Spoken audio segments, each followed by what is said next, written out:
Hi friends, rice, రోటీ, చపాతీలోకి super combination అయిన పన్నీర్ కర్రీని ఎలా చేసుకోవాలో చూద్దాం. పన్నీర్ని క్యూబ్స్ లాగా కట్ చేసుకుని దానిలోకి పసుపు, ఉప్పు, కారం, గరం మసాలా వేసుకొని దాన్ని బాగా కలుపుకోవాలి.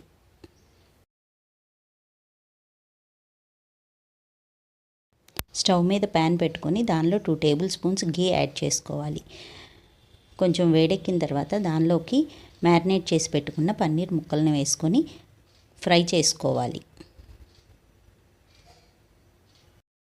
బాగా ఎక్కువగా ఫ్రై చేస్తే పన్నీరు హార్డ్గా అయిపోద్ది, కాబట్టి కొంచెం లైట్గా ఫ్రై చేసుకొని పక్కకు తీసుకోవాలి. అప్పుడు పన్నీర్ చాలా సాఫ్ట్గా ఉంటుంది.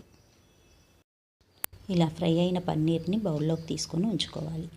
అదే ఆయిల్లో ఉల్లిపాయ ముక్కల్ని, టమాటా ముక్కల్ని వేసుకోవాలి.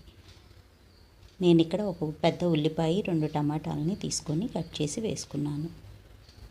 ఇవి కొంచెం సాఫ్ట్గా అయిన తర్వాత దానిలోకి కొంచెం జీడిపప్పు ముక్కలు వేసుకోవాలి. ఇవి కొంచెం 2 నిమిషాలు ఫ్రై చేసుకొని కొంచెం వాటర్ యాడ్ చేసుకొని ఈ ముక్కల్ని బాగా కుక్ అయ్యేదాకా ఉంచుకోవాలి. వాటర్ అంతా ఎగిరిపోయి ఆనియన్స్, టమాటాస్ బాగా సాఫ్ట్గా అయ్యేలాగా కుక్ చేసుకోవాలి. ఇలా కుక్ అయిన దాన్ని కొంచెం ఆరబెట్టి మిక్సీ జార్లో వేసుకొని పేస్ట్ లాగా చేసుకొని పెట్టుకోవాలి. ఇక్కడ చూపించినట్లుగా మెత్తగా గ్రైండ్ చేసి పక్కన పెట్టుకోండి. స్టవ్ మీద ఒక ప్యాన్ పెట్టుకొని దానిలోకి ఆయిల్ యాడ్ చేసుకోవాలి. దానిలోకి కొంచెం షాజీరా, చెక్క, లవంగం, ఇలాచీ వేసుకోవాలి. దానిలో మనం గ్రైండ్ చేసి పెట్టుకున్న పేస్ట్ని వేసుకొని బాగా ఉడకనివ్వాలి. కొంచెం ఉడికిన తర్వాత దానిలోకి కొంచెం అల్లం వెల్లుల్లిపాయ పేస్ట్ని యాడ్ చేసుకోవాలి. పచ్చివాసన పోయేదాకా కొంచెం వేగనివ్వాలి.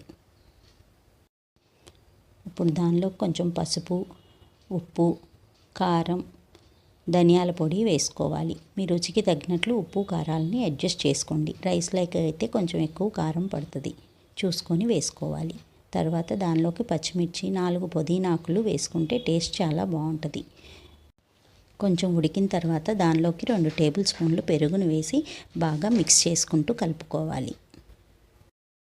మూత పెట్టుకొని దాన్ని బాగా ఉడకనివ్వాలి.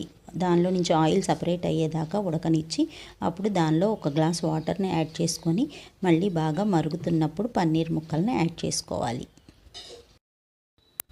పన్నీర్ ముక్కలు యాడ్ చేసుకున్న తర్వాత దాన్ని ఒక 5 to 10 మినిట్స్ సిమ్లో పెట్టుకొని ఉడకనివ్వాలి. ఇక్కడ చూపిస్తున్నట్లుగా ఈ కన్సిస్టెన్సీకి వస్తే కర్రీ రెడీ అయిపోయినట్లే. ఫైనల్గా దానిలోకి కొంచెం గరం మసాలాని, కొత్తిమీరని యాడ్ చేసుకోవాలి. ఎంతో టేస్టీగా ఉండే పన్నీర్ కర్రీ రెడీ అయిపోయినట్లే. Thanks for watching.